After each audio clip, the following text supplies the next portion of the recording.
Shalom puji nama Tuhan, mari minggu ini kita kembali mempersiapkan diri kita untuk berkomunitas bersama-sama, saling menguatkan, saling mendoakan. Mari saat ini kita buka sama-sama di ayat yang saudara pasti sering membaca, bahkan mungkin sudah hafal. Matius 6 ayat 33, firman Tuhan berkata, tetapi carilah dahulu kerajaan Allah dan kebenarannya, maka semuanya itu akan ditambahkan kepadamu. Amin. Seringkali kita meng-highlight yang terakhir karena enak ya. Semua ditambahkan, amin. Tapi perihal mencari kerajaan Allah, kita juga mesti mengerti. Mencari kerajaan Allah artinya bukan kita ini seperti Dora di Explorer yang mencari di peta di mana kerajaan Allah itu. Tapi mencari kerajaan Allah dan segala kebenarannya dari dalam bahasa aslinya, yang terutama, yang nomor satu itu adalah kerajaan Allah atau perihal Allah yang menjadi raja. Anak sekolah minggu ada lagu judulnya Who is the King of the Jungle? Ya.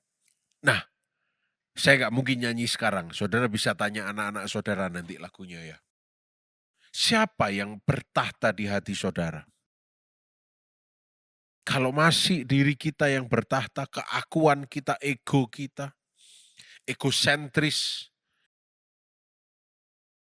semuanya tidak akan ditambahkan pada kita. Karena hanya melalui Dia, hanya ketika Allah dijadikan raja dalam hidup kita. Ingat, mencari dahulu kerajaan Allah artinya perihal Allah yang menjadi raja. Allah tahu kita hidup punya kebutuhan, tapi tarik mundur lagi, yang memberi hidup kita itu Allah.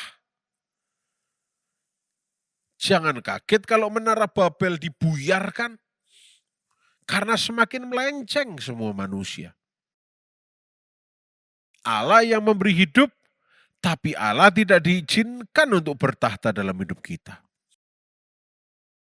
Allah tahu apa yang kita perlukan, tapi manusia mencari-cari sendiri jalannya. Firman Tuhan ini berbicara kepada kita, cari dahulu kerajaan Allah. Perihal Allah yang jadi raja dalam hidup kita, itu dulu. Baru semuanya akan ditambahkan kepada kita. Semuanya akan ditambahkan kepada kita bukan karena kita hebat, tapi karena raja kita. Itu yang attracts everything, yang menarik segala sesuatunya. Allah kita. Karena Dia yang menciptakan segala sesuatunya. Mau hidup berkemenangan, mau diberkati, jadikan Dia raja dalam hati kita. Memimpin kita, menuntun kita dalam pribadi Roh Kudus. Seperti tahun ini kita belajar mengikut Yesus, menyangkal diri, memikul salib kita. Maka semuanya akan ditambahkan kepada kita. Ini bukan omong kosong. Ini memberikan hidup kita sepenuhnya kepada Tuhan. Biar Dia bertahta menjadi raja dalam hidup kita. Selamat berkomunitas. Tuhan Yesus memberkati.